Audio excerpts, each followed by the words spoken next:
Dhaka metropolitan পুলিশের গোয়েন্দা ও অপরাধ বিভাগ কর্তৃক সার্বক্ষণিক প্রকাশ্য ও গোপন পুলিশি নজরদারি অব্যাহত আছে।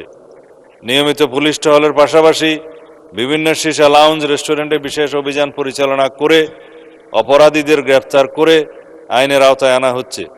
ঠিকানা পরিবর্তন করে অথবা কোনো আবাসিক বাসস্থানের আড়ালে কোনো প্রকার অবৈধ সিসা লাউঞ্জ যাতে পরিচালিত না হয় সেই লক্ষ্যে গোয়েন্দা নজরদারি অব্যাহত আছে।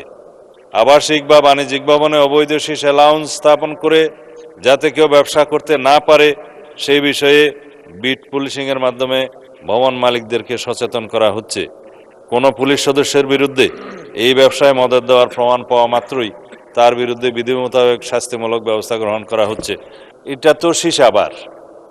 আমরা আমাদের নির্বাচনী ইশতেহার অনুযায়ী জাতির কাছে প্রদত্ত প্রতিশ্রুতি অনুযায়ী এদেশে জুয়া, অনলাইন জুয়া এবং মাদকের বিরুদ্ধে জিরো টলারেন্স ঘোষণা করেছে।